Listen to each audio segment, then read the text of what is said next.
అందరికీ నమస్కారం. Welcome to my channel. ఈ వీడియోలో ఏపీ ప్రభుత్వ పెన్షనర్లందరికీ ఇప్పుడే అందిన తాజా వార్త అండి. పూర్తి వివరాలైతే వీడియోలో తెలుసుకుందాము.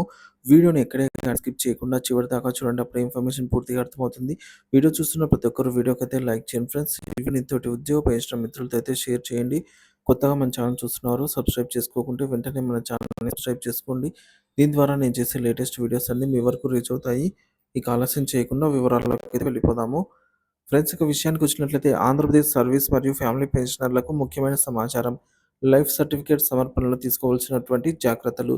ఆంధ్రప్రదేశ్ రాష్ట్రంలోని సర్వీసు మరియు ఫ్యామిలీ పెన్షనర్లు పొందుతున్న వారందరికీ నమస్కారం. మీ వార్షిక ధృవీకరణ అంటే యాన్యువల్ వెరిఫికేషన్ కోసం లైఫ్ సర్టిఫికేట్‌ను సమర్పించడానికి ఈ ఫిబ్రవరి 28వ తేదీ చివరి తేదీగా అయితే దగ్గర పడుతోంది. కావున పెన్షన్ తీసుకుంటున్న ప్రతి ఒక్కరు కూడా ఆన్‌లైన్‌లో గాని, ఆఫ్‌లైన్‌లో గాని లైఫ్ సర్టిఫికేట్ అయితే సబ్మిట్ చేయండి.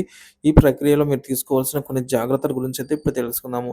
లైఫ్ సర్టిఫికేట్ సమర్పణలో తీసుకోవాల్సిన జాగ్రత్తలు. లైఫ్ సర్టిఫికేట్‌ను సబ్మిట్ చేసేటప్పుడు పెన్షనర్లు కొన్ని ముఖ్యమైన విషయాలను గుర్తుంచుకోవాలి. ముఖ్యంగా 2024 జనవరి నుంచి మరియు ఆ తర్వాత పదవీ విరమణ చేసిన వారు లేదా ఫ్యామిలీ పెన్షన్ పొందుతున్న వారు ఈ కింది వివరాలనైతే గమనించండి. మొదటగా ఆధార్ వివరాలు. ఆధార్ కార్డ్‌లో ఉన్న విధంగా మీ పేరునైతే నమోదు చేయండి. పెన్షన్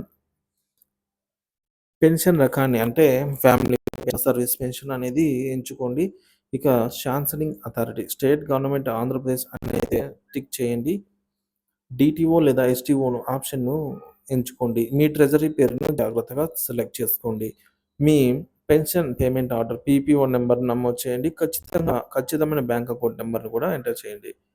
గమనిక ఆన్‌లైన్‌లో సబ్మిట్ చేసేటప్పుడు అన్ని వివరాలను ముందుగా ఒక తెల్ల కాగితంలో రాసుకొని సరిచూసుకొని ఆ తర్వాత నమోదు చేయండి. ట్రెజరీ పేరును మరోసారి సరిచూసుకోండి. ఇక 2024 తర్వాత ఫ్యామిలీ పెన్షన్ పొందుతున్న వారి వివరాలు ఆన్‌లైన్‌లో వెంటనే కనిపించకపోవచ్చు. కాబట్టి పైన పేర్కొన్న విధంగా మీ pension payment order, bank account book మరియు ఆధార్ కార్డు వివరాలను సిద్ధంగా ఉంచుకొని నమోదు చేయాల్సి ఉంది. 2 పెన్షన్‌లు పొందుతున్న వారు తీసుకోవాల్సినటువంటి జాగ్రత్తలు. సర్వీస్ పెన్షన్ మరియు ఫ్యామిలీ పెన్షన్ రెండూ పొందుతున్న వారు 2 పెన్షన్‌లకు సంబంధించినటువంటి లైఫ్ సర్టిఫికేట్‌లను సబ్మిట్ చేయాలి. మొదట సర్వీస్ పెన్షన్ సబ్మిట్ చేసి తర్వాత మరో పెన్షన్ ఉన్నదా అని అడుగుతుంది. సో, ఉంటే యెస్ అనేది సెలెక్ట్ చేసి రెండో పెన్షన్ వివరాలనైతే నమోదు చేయండి.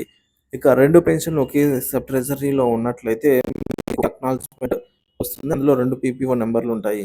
2 వేర్వేరు సబ్ ట్రెజరీలలో మీరు గనక పెన్షన్ తీసుకుంటున్నట్లయితే ఒక పెన్షన్ సబ్మిట్ చేసిన తర్వాత పీపీఓ నంబర్‌తో జీవన ప్రమాణ ఐడీ వస్తుంది. తర్వాత మరొక పెన్షన్ సర్టిఫికేట్ కోసం ఆప్షన్ అడుగుతుంది. యెస్ అని సెలెక్ట్ చేసి వివరాలైతే పూర్తి చేయండి. ఇక కొత్తగా పదవీ విరమణ చేసిన వారు మరియు ఫ్యామిలీ పెన్షన్ పొందుతున్న వారికి సంబంధించి గమనికండి. సో, మీరైతే వివరాలను చాలా జాగ్రత్తగా అయితే నమోదు చేయాలి. లైఫ్ సర్టిఫికేట్‌ను సబ్మిట్ చేసేటప్పుడు ఈ జాగ్రత్తలనైతే పాటించి ఎటువంటి తప్పులు లేకుండా సబ్మిట్ చేయాలని అయితే కోరుతున్నాము. సో, ఏదైనా సందేహాలున్నట్లయితే మీ సంబంధిత ట్రెజరీ కార్యాలయాన్ని అయితే సంప్రదించగలరు.